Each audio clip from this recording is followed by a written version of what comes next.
சூஃபிசத்தினுடைய துவக்கம் எங்கள் நபிகள் நாயகம் ஸல்லல்லாஹு அலைஹி வஸல்லம் அவர்கள். எனவே இப்ராஹீமின் வரிசையில் கல்விக்கு அப்பால் தான் ஞானம், இறைவனின் வரிசையில் ஞானத்திற்கு அப்பால் தான் கல்வி. டோட்டல் சூஃபிசத்தினுடைய சுருக்கத்தை ஒரு வார்த்தையில் எழுது என்று சொன்னால் நற்குணம் உடையவர்கள் என்பதை தவிர எழுத ஒன்றுமில்லை. எனவே சூஃபிகளோடு நீண்ட நெடுங்காலமாக எது கூட இருந்ததோ இல்லையோ வறுமை கூட இருக்கிறது. ஆனால் உண்மையான சூஃபிசத்தினுடைய ஆரம்ப கட்டத்தில் நம்முடைய முன்னோர்கள் நிறைய பேரை பார்க்கிறோம், பாக்கெட்டிலே பைசா இல்லாமல் பார்த்து கொள்ளுவதிலே கவனமாக இருப்பார்கள். ஹசன் பஸ்ரி தவாஃப் செய்கிற போது சொல்லுகிறார், நான் ஒரு சூஃபியை பார்த்தேன். சூஃபி என்கிற சொல்லாடல் ஹசன் பஸ்ரிக்கு எப்படி? நல்ல சூஃபிகளினுடைய வருமானத்தின் வழிகள் கூட சுத்தமாக இருக்கும். அகில உலகத்தில் சூஃபிகளை விட சிறந்த கூட்டத்தை நான் இந்த உலகத்தில் பார்க்கவே இல்லை. ஷாஃபியை பின்பற்றி கோடிக்கணக்கான பேர் வாழுகிறார்கள். ஆனால் ஷாஃபி சொல்லுகிறார், நான் யாரை பின்பற்றி வாழ வேண்டும் என்றால் அல்-இக்திதாஉ பித்தரீகி அஹ்லி தஸவ்வுஃப். அல்-ஹாஜ் அல்-ஹாஃபில் முனைவர் எம் சதீதுத்தீன் ஃபாசில் பாக்கவி அவர்கள் மதங்களை கடந்து மனிதநேயத்தை கட்டமைத்த சூஃபிகளின் சேவை எனும் சிறப்பார்ந்த தலைப்பில் தங்கள் உயரிய கருத்துக்களை வழங்க வருகின்றார்கள். அவர்களை பற்றிய ஒரு சிறிய அறிமுகம். தமிழகத்தின் தாய்க்கல்லூரியான அல் பாக்கியாத்து சாலிஹாத்தில் கற்று மௌலவி ஆலிம் பாக்கவி பட்டம் பெற்று தொடர்ந்து அக்கல்லூரியிலேயே முதுகலை கல்வியினையும் கற்று ஃபாசில் பட்டமும் பெற்றவர். சென்னை பல்கலைக்கழகத்தில் அப்துல் உலமா பட்டமும் நவீன அரபியில் முதுகலை பட்டமும் பெற்றதோடு ஆய்வியல் நிறைஞர் PhD பட்டமும் பெற்றவர். தமிழகத்திலும் தமிழ் மக்கள் வாழும் பல நாடுகளிலும் சொற்பொழிவுகள் நிகழ்த்தி மக்களின் கவனத்தை ஈர்த்தவர். சென்னை அடையாறு குராசானி பீர் பள்ளிவாசலின் தலைமை இமாமாகவும் அடையார் ஜாமியா அரபிக் கல்லூரி முதல்வராகவும் திகழ்கிறார்கள். கிளியனூர் அல் மதர்சத்துல் ரஹ்மானியா அரபிக் கல்லூரியிலும் சென்னை கிழக்கு கடற்கரை சாலை மஸ்ஜித் நூர் பள்ளியில் அமைந்துள்ள அல் மதரசத்து நூரியா திருக்குரான் மனதக் கல்லூரியிலும் வருகை தரும் பேராசிரியராகவும் சிறப்புடன் சேவையாற்றி வருகின்றார்கள். உயர்வான ஓசேனயத்தோடும் குன்றாத குரல் வடத்தோடும் ஆற்றுகின்ற கருத்தாலமிக்க உரைகளால் நம் இதயம் தொடுபவர். மாண்புக்குரிய இந்த மார்க்க அறிஞர் அவர்களை இக்கருத்தரங்கில் பேருரை ஆற்ற வருமாறு பெரும் பணிவோடு அழைக்கின்றேன். வருக. நஹ்மதுல்லாஹல் அஸீம் நுஸல்லி வ நுஸல்லிமு அலர் ரசூலில் கரீம் அம்மா பஅத்.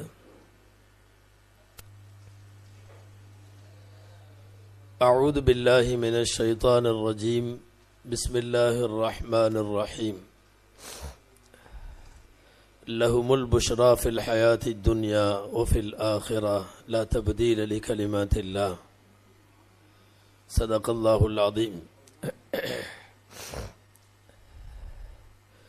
وقال رسول الله صلى الله عليه وسلم من آذاني وليا فقد بارزته للمحاربة.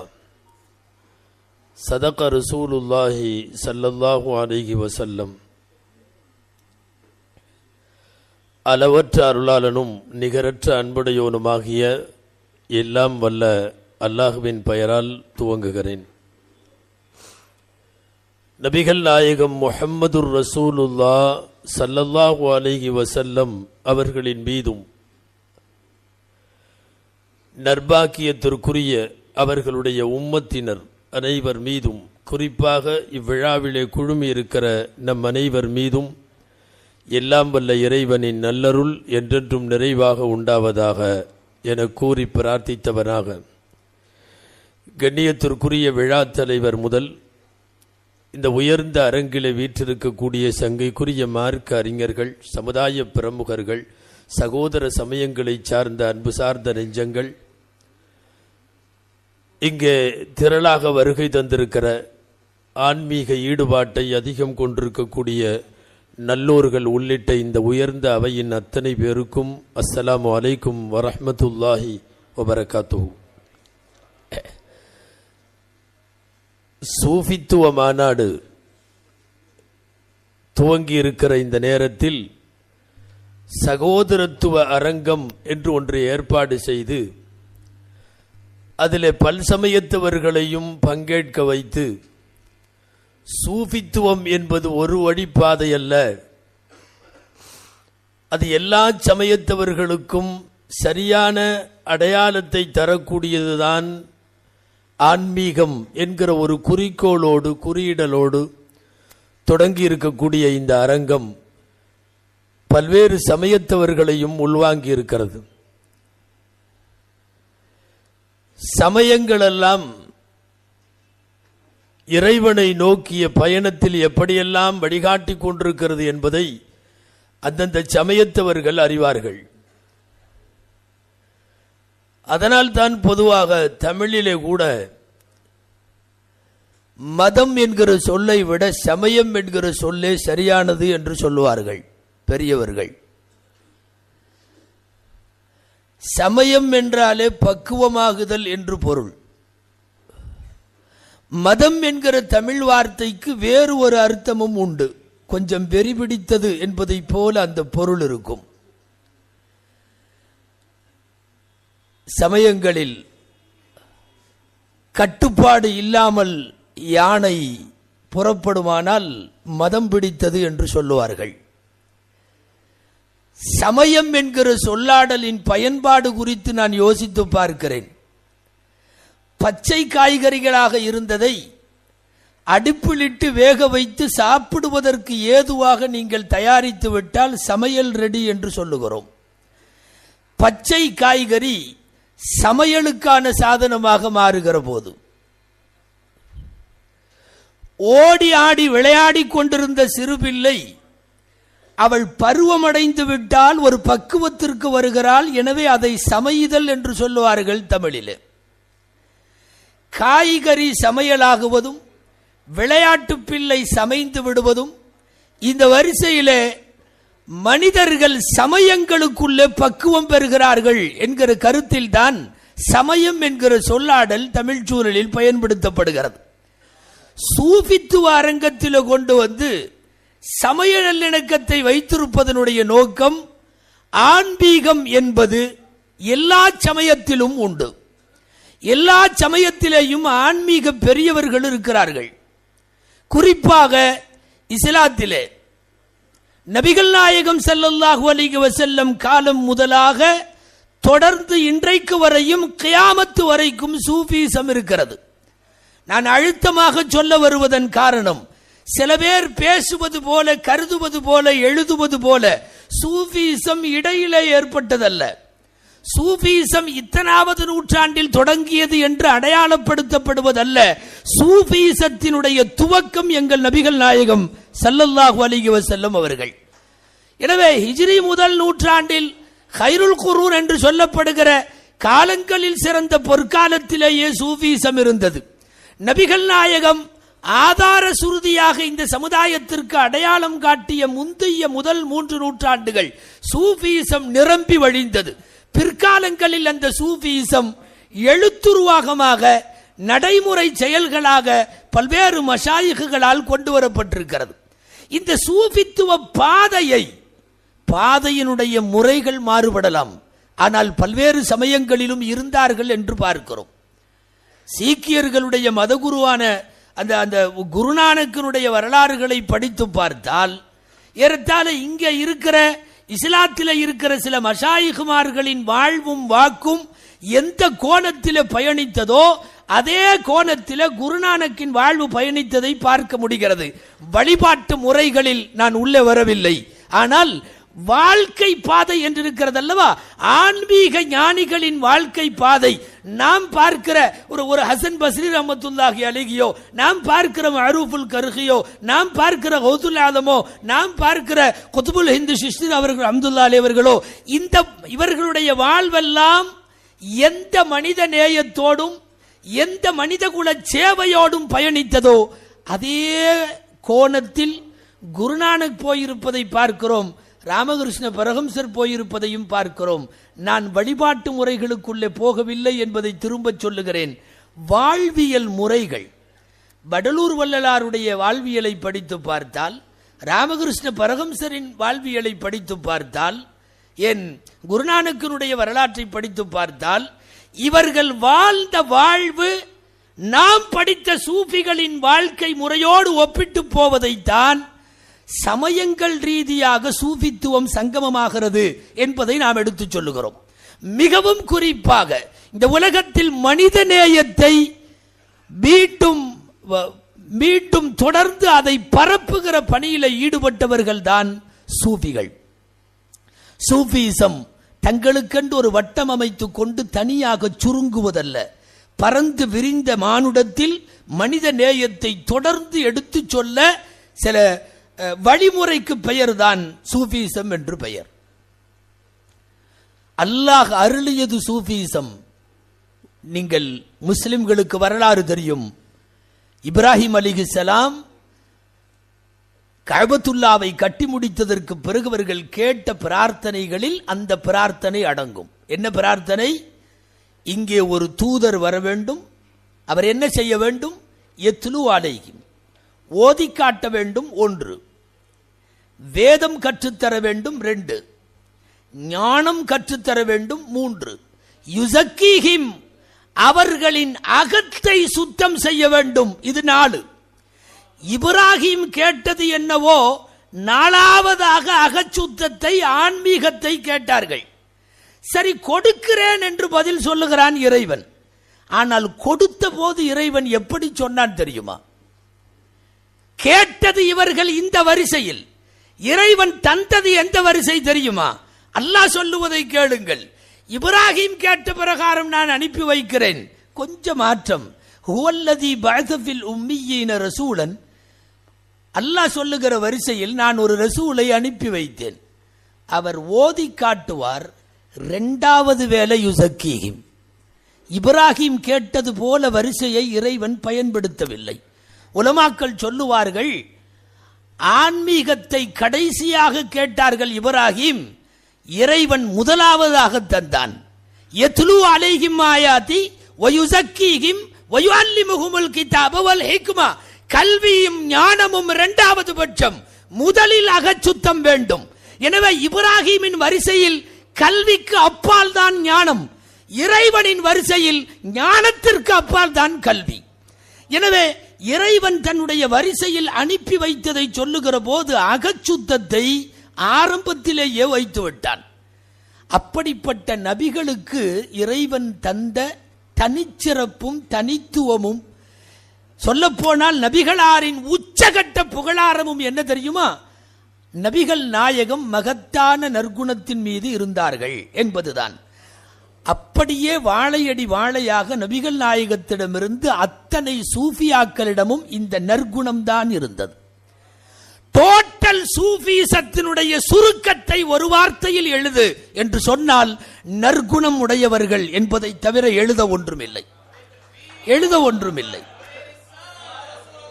எனவே சூஃபிசத்தினுடைய வேறு எங்கிருந்து வருகிறது என்றால் இன்னக்கலாலா ஹுலுகின் அதீமில் இருந்துதான் வேறு வருகிறது. இன்னக்கலாலா ஹுலுகின் அதீம் தான் வேறென்றால் அந்த வேரிலே இருந்து படர்ந்த கிளைகளாக இருக்கிற எல்லா சூஃபிகளிடத்திலேயும் அந்த ஹுலுகே அதீம் கண்டிப்பாக இருக்கும். நபிகள் நாயகம் ஸல்லல்லாஹு அலைஹி வஸல்லம் அவர்களின் வரலாறு விரிவா பேச வேணாம். மதம் கடந்த மனித நேயத்திற்கு நாயகம் ஒரு முதல் உதாரணம். அவர்களிடமிருந்துதான் சூஃபியிசம் வருவதால் மதம் கடந்த மனிதநேயம் எல்லா சூஃபிகளிடத்திலேயும் இருந்தது. நபிகள் நாயகம் ஸல்லல்லாஹு அலைஹி வஸல்லமை பற்றிய எல்லா மதத்தவர்களும் அறிந்திருக்கிற செய்தி என்ன தெரியுமா? இறந்து போன அடுத்த சமயத்தினுடைய பிரேதம் கடக்கிற போது நாயகம் எழுந்து நின்றார்கள். சபையில இருந்தவர் கேட்டுவிட்டார், என்னன்னு, ஒரு ஜனாசா, ஒரு பிரேதம் போவதற்கு எழுந்து நிற்கிறீர்களே, அவர் முஸ்லிம் அல்ல. சொன்னவர் அவர் முஸ்லிம் என்று நினைத்துக் கொண்டிருப்பதாக எண்ணி முஸ்லிம் அல்ல என்று சொல்லுகிறார். நாயகம் கேட்கிறார்கள், அலைசத் நஃப்சன், அது முஸ்லிம் அல்ல, சரிதான்ப்பா, அது ஒரு உயிர் தானே. நாயகம் கேட்ட வார்த்தை. எனவே ஒரு நப்ஸ், ஒரு உயிர் என்ற அடிப்படையில் எழுந்து நின்றார்கள் அல்லவா. அந்த மதம் கடந்த மனிதாபிமானம் சூஃபிசத்தினுடைய வேரிடம் இருக்கிறது என்றால், அந்த வேரிலே இருந்து பிரிந்த கிளைகளாக இருக்கிற அத்தனை சூஃபிகளிடமும் அந்த குணம் இருக்கும். யோசித்து பார்த்தால் மதம் கடந்து நபிகள் நாயகம் நின்ற தன்மை வியக்க வைக்கிறது. உச்சகட்டமாக நபிகள் நாயகத்தினுடைய எதிரியாக இருந்து மன்றாடியவன் அபூஜஹல். அந்த அபூஜஹலுடைய புதல்வர் இஸ்லாமிலே இணைகிறார். அபூஜஹலுடைய புதல்வர் இஸ்லாமிலே இணைகிறார். அந்த புதல்வர் இக்ரிமா சபைக்குள்ளே வருகிறார். இருக்கிற தோழர்களிடத்தில் நாயகம் சொல்லுகிறார்கள், சயதுகுலு அலைக்கும் இக்ரிமா லா தசுப்பு அபாஹு. இக்ரிமா உள்ள வர்றார்ப்பா, அவரை வச்சுட்டு அவங்க தகப்பனார் அபூஜஹலை திட்டாதீங்க. அபூஜஹல் திட்டப்பட வேண்டியவன், லஅனத்துல்லாஹி அலைஹி என்று இறைவனின் சாபம் உண்டாவதாக என்று சொல்ல எல்லா தகுதியும் உள்ளவன் அபூஜஹல். ஆனால் அபூஜஹலுடைய மகன் வருகிற போது திட்ட வேண்டாமப்பா, என்ன இருந்தாலும் தந்தையை திட்டினால் மகனுக்கு ஒரு ஓரத்தில் வலிக்கும் தானே. இதுவெல்லாம் மதம் கடந்து நின்ற நபிகள் நாயகத்தின் மனிதநேயம். இங்கே எங்கே சூஃபிகள் வருகிறார்கள் என்றால், நபிகள் நாயகத்திடம் காணப்பட்ட அந்த மதம் கடந்த மனிதநேயம் தான் ரசூலுல்லாஹுவின் வழியில் உலகத்திற்கு சூஃபியிசத்தை எடுத்து தந்த, வார்த்து தந்த சூஃபியாக்களிடத்தில், மெஞ்ஞானிகளிடத்திலும் அதுதான் இருந்தது. சூஃபிகள் என்பவர்கள் பல பேர் சூஃபியிசத்தை குறித்து நிறைய தவறான தகவல்கள் பரப்புகிறார்கள். அதற்கு பரப்புகிற கருத்துக்களுக்கு தோதுவாகவே உலகத்தில் எங்காவது ஒரு மூலையில் 1-2 பேர் இந்த ஆன்மீக பாதையை கொச்சைப்படுத்துபவர்களும் உண்டு, இல்லை என்று மறுக்கவில்லை. சூஃபிசம் காசு சம்பாதிக்கும் படலம் அல்ல. சூஃபியோடு கடந்த காலங்களில் நாம் வரலாறுகளை படித்தால் ஒட்டியே இருந்தது வறுமை, தவிர்க்க முடியாதது வறுமை. அஅஸ்ஸுல் ஹல்கி ஹம்ஸா, ஒரு படைப்பினங்களில் இமாம் ஷாஃபி ரஹ்மத்துல்லாஹி அலைஹினுடைய ஒரு வார்த்தை, படைப்பினங்களில் ஆகச் சிறந்த படைப்பு 5 பேர் என்று வருகிற போது ஃபகீருன் சூஃபியுன் என்ற ஒரு வார்த்தை காண கிடைக்கிறது. ஏழையான சூஃபி. சூஃபிகளோடு நீண்ட நெடுங்காலமாக எது கூட இருந்ததோ இல்லையோ, வறுமை கூட இருந்திருக்கிறது. ஆனால் ஏகப்பட்ட கோடிகளோடு பல மடங்களும், ஏகப்பட்ட கோடிகளோடு சூஃபிசத்தினுடைய அதன் மீது தவறான எண்ணம் விழுகிற அளவுக்கு நடக்கிற சில பேரின் நடவடிக்கையால் சூஃபிசம் இன்று கேள்விக்குள்ளாகி இருக்கிறது. ஆனால் உண்மையான சூஃபிசத்தினுடைய ஆரம்ப கட்டத்தில் நம்முடைய முன்னோர்கள் நிறைய பேரை பார்க்கிறோம், பாக்கெட்டிலே பைசா இல்லாமல் பார்த்து கொள்ளுவதிலே கவனமாக இருப்பார்கள். அல்லாமா ஹசன் பஸ்ரி ரஹ்மத்துல்லாஹி அலைஹி கஅபத்துல்லாஹ்விலே தவாஃப் செய்கிறார்கள். ஹசன் பஸ்ரி ரஹ்மத்துல்லாஹி அலைஹி இந்த மெஞ்ஞான பாதையினுடைய ஆரம்ப விருட்சங்களிலே உள்ளவர்கள். ஹசன் பஸ்ரி ரஹ்மத்துல்லாஹி அலைஹி தவாஃப் செய்து கொண்டிருக்கிறார்கள். யாரோ ஒரு சூஃபியை பார்க்கிறார்கள். அவர்கள் சொல்லுகிற வார்த்தையிலேயே சொல்லுகிறேன், இன்னி ரஅய்து ரஜுலன் சூஃபியன் ஃபஅதைதுஹு ஷையன் ஃபலம் யாஹுத். ஒரு சூஃபியை நான் தவாஃபிலே பார்த்தேன். நீங்க நல்லா கவனிக்கணும் இந்த வார்த்தையை. சூஃபியை நான் தவாஃபிலே பார்த்தேன், எதையோ கொடுக்க நாடி நான் கொடுத்தேன், அவர் வாங்க மறுத்து விட்டார். யார்கிட்ட? ஹசன் பஸ்ரிட்ட. இங்க 2 செய்தி. இந்த நிகழ்வு இன்னி ரஅய்து ரஜுலன் சூஃபியன் என்கிற இந்த வார்த்தை அதாவது கொஞ்சம் உச்சகட்டத்திலே இருந்து பேசுபவர்கள் கூட இந்த நிகழ்ச்சியை பதிவு செய்கிறார்கள். இப்னு தைமியா மஜ்மூல் ஃபத்தாவாவிலே இதை பதிவு செய்திருக்கிறார். அல்லாமா இப்னுல் கய்யிம் மதாரிஜு சாலிக்கினிலே பதிவு செய்திருக்கிறார். அல்லாமா அபு நஸ்ர் சிராஜு தூசி பதிவு செய்திருக்கிறார். நிறைய பேர் பதிவு செய்கிற இந்த நிகழ்ச்சி என்ன தெரியுமா? 2 விஷயம் சொல்லுகிறது இந்த நிகழ்ச்சி. முதல் விஷயம் என்ன தெரியுமா? நான் ஒரு சூஃபியை பார்த்தேன் என்கிற சொல்லாடலை ஹிஜ்ரி 1 நூற்றாண்டில் ஹசன் பஸ்ரி பயன்படுத்தி இருக்கிறார். நீங்க கவனிக்கணும். அதாவது இத்தனாவது நூற்றாண்டில் வந்துச்சு சூஃபிசம், இடையில வந்தது, அவங்கவுங்க ஏற்படுத்தினாங்க, இது அத்வைதம் அது இதுன்னெல்லாம் நிறைய பேசுறானு இல்லையா? ஹசன் பஸ்ரி தவாஃப் செய்கிற போது சொல்லுகிறார், நான் ஒரு சூஃபியை பார்த்தேன். சூஃபி என்கிற சொல்லாடல் ஹசன் பஸ்ரிக்கு எப்படி வந்தது? நீங்கள் யோசித்து பார்க்க வேண்டும். ஏன்னா ஹசன் பஸ்ரி ரஹ்மத்துல்லாஹி அலைஹி அவர்கள் வஃபாத்து ஹிஜ்ரி 110 இல்லையா? ஹிஜ்ரி 110. இப்போ அவங்க தவாஃப் செய்யறப்போ ஒரு சூஃபியை பார்க்குறாங்கன்னா மேபி அது ஒரு 30-40 வயசா இருக்கலாம், 50 வயசா இருக்கலாம். ஹசன் பஸ்ரி பிறக்கிறது உமர் ரலியல்லாஹு அன்ஹுடைய காலத்தில், முழுக்க முழுக்க சஹாபாக்கள் வாழுகிற காலத்தில் தவாஃப் செய்கிற ஹசன் பஸ்ரி சொல்லுகிறார், நான் ஒரு சூஃபியை பார்த்தேன். அப்படின்னா என்ன அர்த்தம்? சூஃபியிசம் நபிகள் நாயகம் ஸல்லல்லாஹு அலைஹி வஸல்லம் உடைய காலத்தில் இருந்தது, சஹாபாக்களின் காலத்திலே இருந்தது. இந்த சூஃபி என்ற வார்த்தைக்கு வேற அர்த்தமெல்லாம் இல்லை. நான் ஒரு சூஃபியான மனிதனை பார்த்தேன். எல்லாருக்கும் புரியுற மாதிரி தான் சொல்லியிருக்காரு. சூஃபிக்கு அவர் வேற விளக்கம் எல்லாம் சொல்லல. இது ஒண்ணு. முதல் நூற்றாண்டிலேயே சூஃபிசம் இருந்தது என்பதற்கான பதிவு. இதே வார்த்தை ஹசன் பஸ்ரியினுடைய இந்த தழுவல் சொல்லுகிற இரண்டாவது செய்தி என்ன தெரியுமா? அவ்வளவு சீக்கிரம் நீற்றவன்ட்ட எல்லாம் காசு வாங்கிவிட மாட்டார்கள் சூஃபியாக்கள். அவர்களுக்கு எங்கு யாரிடம் எடுப்பது என்று தெரியும். சகோதரர் வீரபாண்டியன் சொன்னது போல 2 மாம்பழமா இருந்தாலும் யார்கிட்ட வாங்குறதுன்னு தெரியும். வருவோரிடமெல்லாம் அவர்கள் மாம்பழம் கேட்பதில்லை அல்லவா? சூஃபியாக்களுக்கு யாரிடத்திலே வாங்க வேண்டும் என்று தெரியும். பெரிய அரசனாக இருக்கலாம், அவன் நாட்டுக்கு அதிபராக இருக்கலாம், அவன் கொண்டு வந்து செக்கு கொடுத்தா கையில வாங்கி கொள்பவர்கள் அல்ல சூஃபிகள். சூஃபிகளினுடைய வருமானத்தின் வழிகள் கூட சுத்தமாக இருக்கும். அந்த அடிப்படையில் தான் சூஃபிகளுடைய வரலாறு. நான் அடிக்கடி சொல்வதுண்டு, அல்லாமா சயீதுல் ஹலபி ரஹ்மத்துல்லாஹி அலைஹின்னு ஒருத்தர் இருந்தாங்க. பெரியவங்க பள்ளிவாசலில் தான் உட்காந்துருப்பாங்க, காலை நீட்டி உட்காந்து பாடம் நடத்திட்டு இருப்பாங்க. அவங்கள சுற்றி அவங்களுடைய முரீதீன்கள்லாம் உட்காந்துருப்பாங்க எப்போவுமே. திடீர்னு நாட்டினுடைய அரசர் உள்ள வந்துட்டார். நான் சொல்லுவது பகுதாதில். உள்ள வந்த ஒரு அரசர் வந்த உடனே ஆளுக்காள், பொதுவாக உங்களுக்கு தெரியும், அரசர் சும்மா இருந்தாலும் எடுபிடிக்க சும்மா இருக்க மாட்டான். வர்றாரு, வழி விட்டு ஆட்டி விட்டு ஓரம் போ ஆய் ஊயின்னு என்னென்னமோ பண்ண, இவர் அப்படியே வழக்கம் போல தான் உட்காந்துருந்தார். யார்? அல்லாமா சயீத் அல் ஹலபி.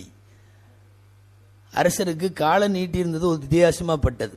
ஏன்னா பொதுவாகவே இருக்கை உயரமாக போக போக மற்றவங்க காலில் உழுகணும்னு எதிர்பார்ப்பு வந்துடும் அல்லவா? இவர் காலை நீட்டிகிட்டே உட்காந்துருக்காருன்னு கொஞ்சம் கஷ்டமாக இருந்தது. கூட இருக்கிறவங்கள்ட்ட விசாரிச்சார், யார் இந்த பெரியவர்?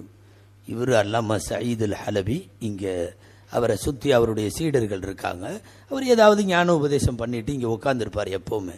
இல்லை, நான் வர்றப்ப கூட காலை மடக்காமல் உட்காந்துருக்கார்.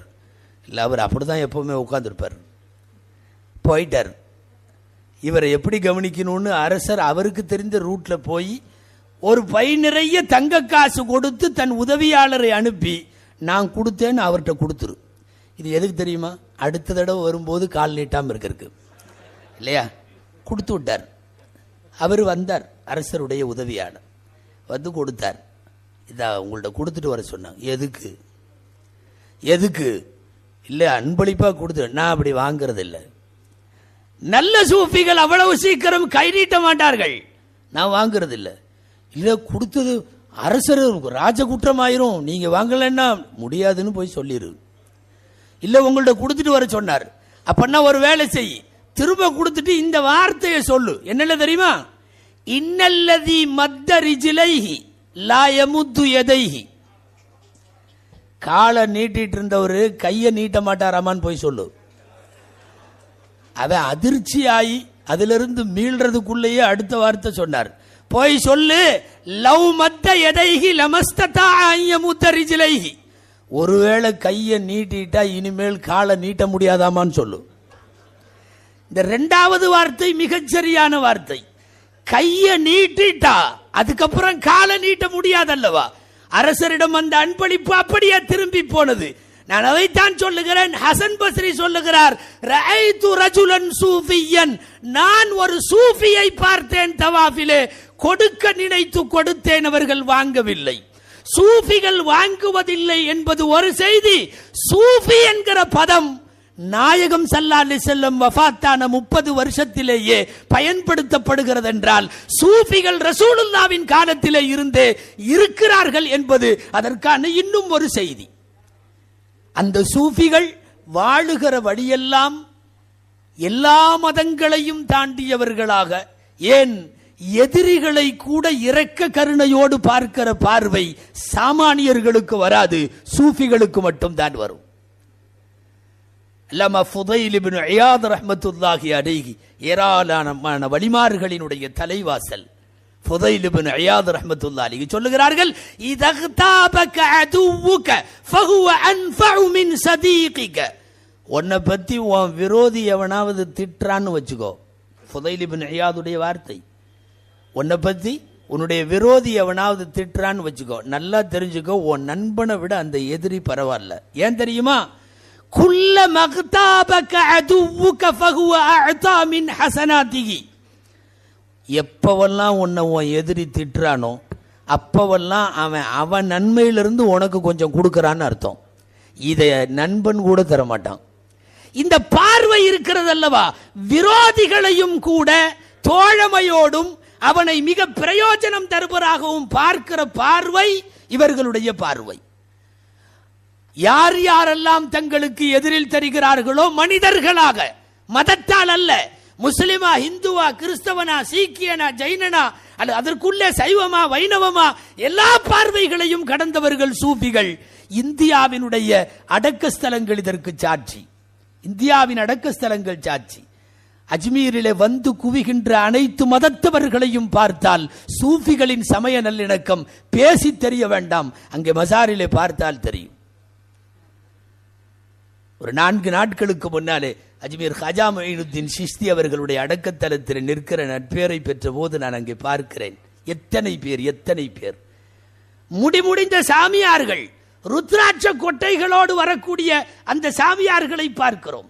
உலகத்தில் வருகிற அதிபன் எல்லாம் எந்த நாட்டு அதிபராக இருந்தாலும் தாஜ்மஹால் அந்த அஜ்மீர் ஷரீஃபிலே வந்து நின்று விட்டு போகிறான்.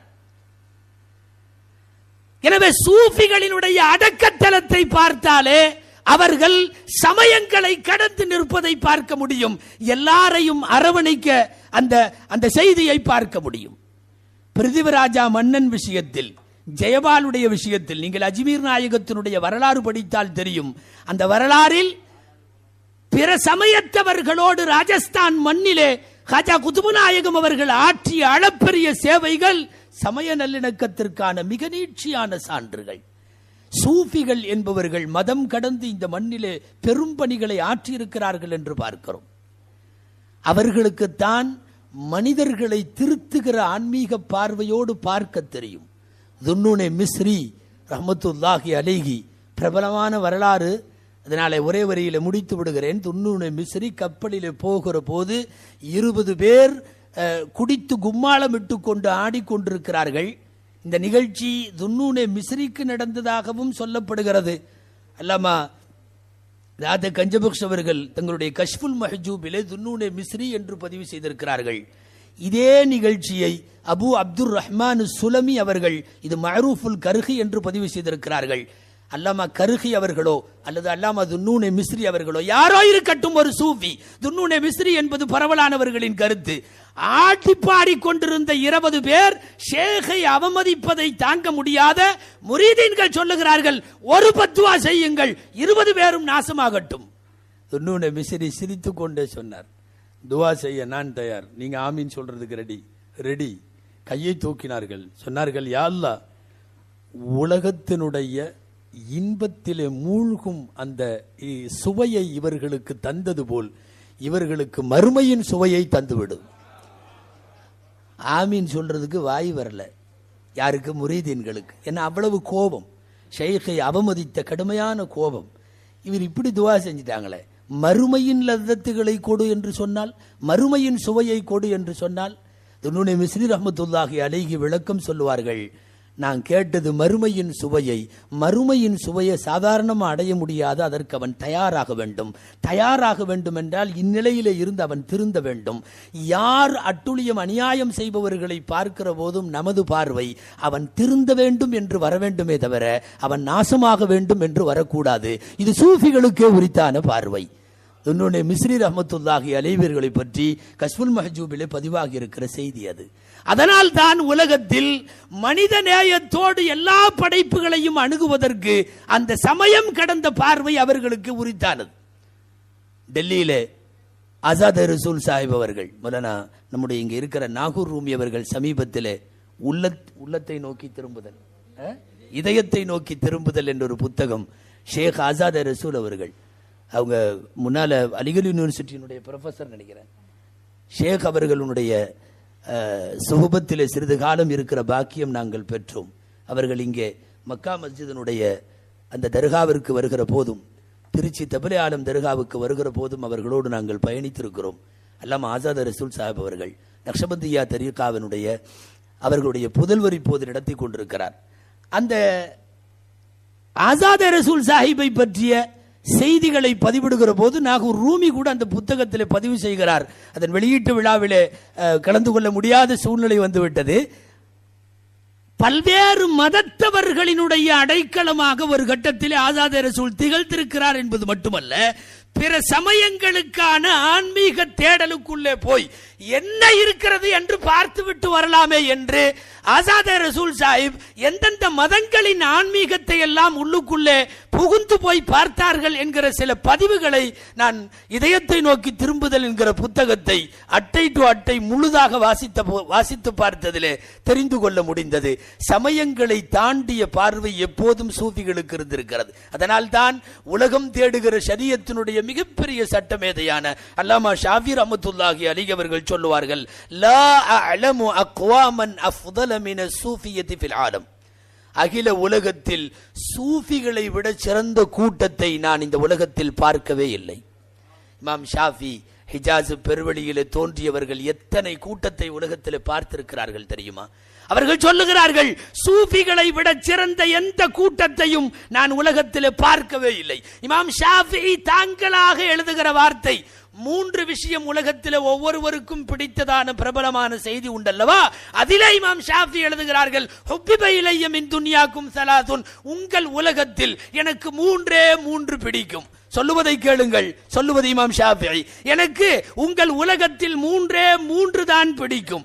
1 தர்க்கு தக்லீஃப், யாருக்கும் சிரமம் தராத எளிமையான வாழ்க்கை. 2வது இஷ்ரத்துல் ஹல்கி பில் லுதுஃப், மிக மென்மையாக படைப்பினங்களோடு வாழுவது. இந்த 2க்கு அப்புறம் 3வது அல் இக்திதாஹு பி தரீகி அஹ்லி தஸவ்வுஃப், சூஃபியாக்களை பின்பற்றி வாழ்க்கை நடத்துவது. இமாம் ஷாஃபி சொல்லுகிறார், ஷாஃபியை பின்பற்றி கோடிக்கணக்கான பேர் வாழுகிறார்கள். ஆனால் ஷாஃபி சொல்லுகிறார், நான் யாரை பின்பற்றி வாழ வேண்டும் என்றால் அல் இக்திதாஉ பி தரீகி அஹ்லி தஸவ்வுஃப், சூஃபிகளை பின்பற்றி நான் வாழ வேண்டும் என்பது. மொத்தத்தில் நான் என்னுடைய உரையை முடிவுக்கு வருகின்றேன். சூஃபிகள் சமயம் கடந்தவர்கள், சமயம் கடந்த நல்ல நெறிகளை உலகத்திற்கு போதித்திருக்கிறார்கள். அவரவர்கள் வழிகளில் ரப்பை தேடினாலும் எல்லா மனிதர்களும் திருந்தி நல்வாழ்வு வாழ வேண்டும் என்பதுதான் சூஃபிகளினுடைய ஞானத்தினுடைய கடைசி விஷயமாக இருந்தது. ஆனால் வருத்தமாக இருக்கிறது, இன்றைக்கு சூஃபிகளின் போர்வையில இருக்கிற பல்வேறு சமயங்களிலும் குற்றச்சாட்டுகள் வருவதற்கான காரணம், இணக்கத்தை சூஃபிகள் விரும்பினாலும் மத்தவன் விடமாட்டாங்கிறான். நிகழ்காலத்தினுடைய அரசியல் நிகழ்வுக்கெல்லாம் போகுவதில்லை என்கிற முடிவோடு தான் பேசுகிறேன் என்றாலும், சூஃபிகள் குறித்த பார்வையிலே நான் ஒரு செய்தி பதிவு செய்ய வேண்டும். கடந்த ரம்ஜானிலே உடுப்பியில இருக்கிற சுவாமிகள் அவர்களுக்கு இறைவன் எல்லா நலனும் தர வேண்டும். உடுப்பி கோவிலிலே மடத்திலே இருக்கக்கூடிய சுவாமிகள் உள்ளூரிலே உடுப்பியில் இருக்கிற முஸ்லிம்களுக்கு இஃப்தார் விருந்து கொடுக்கிறார்.